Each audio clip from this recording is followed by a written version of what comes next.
Tackling cringe comedy is difficult. Well, at least I assume it is, because it doesn't seem to work all that often. But MLP, Parental Glideance, that's a stupid name, makes it work. The story begins with Scootaloo doing a report on who else? Rainbow Dash. Scootaloo should really try cozying up to some flightless birds, maybe a dodo or a penguin.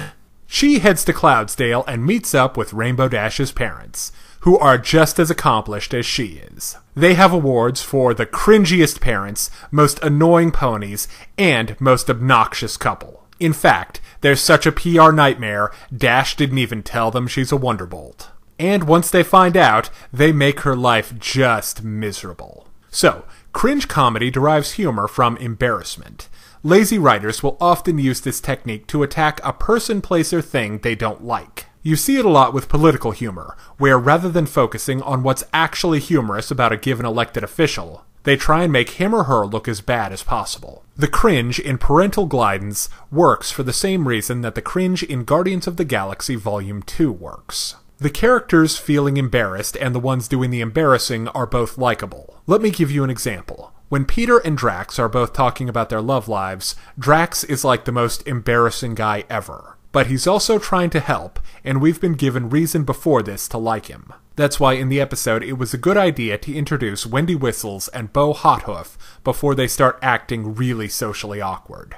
It establishes that they're normal enough when they're just hanging around doing their thing, as well as the strength of their love for Rainbow. It also establishes why Dashy hasn't mentioned them in the past 7 seasons. And it definitely helps that they're really nice to Scootaloo. Now, when Windy and Bo do become the most embarrassing parents ever, it's hard to get too mad at them. It also humanizes, or ponyizes Rainbow. 'Cause no matter how cool your dad is, he's embarrassed you at least once. Scootaloo also gets in on the deliberately annoying for the sake of comedy action by screaming her little lungs out at the top of the episode.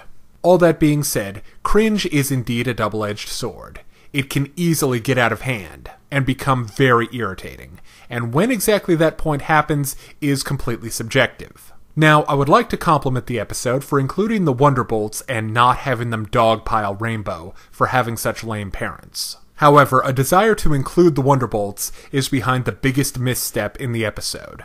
There's a scene where Philly Rainbow Dash is competing in a series of races, and all the Wonderbolts are there. Soren, Spitfire, that one whose name I don't care about. Leadfoot? Yeah, sure, sounds right. But why include them at all? It just makes the world feel like a smaller place. Because now all the Wonderbolts are roughly the same age, they're from the same place, and they participated in the same events. And now it makes even less sense why Spitfire didn't recognize her in the first season. The only good thing about the scene is seeing Derpy get progressively derpier. Regressive derpism. How tragic.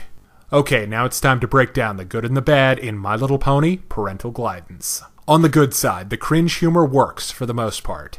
Dash's parents are likable, and Rainbow herself is sympathetic. On the downside, when the humor doesn't work, it's hard to watch. And the flashback shrinks the world in a contrived sort of way, as well as creating continuity problems. But those are minor flaws in an otherwise strong episode, so I give My Little Pony Parental Glideance a 4 out of 5. Now, if you're interested in more reviews of anime, movies, TV shows, comic books, or video games, check out my channel on YouTube at StupidPrivate913, or find my Facebook and Deviantart pages for video updates and more. Thank you for watching. Hey kids, today's show is brought to you by the letter 4 and the number potato! I'm a stupid private.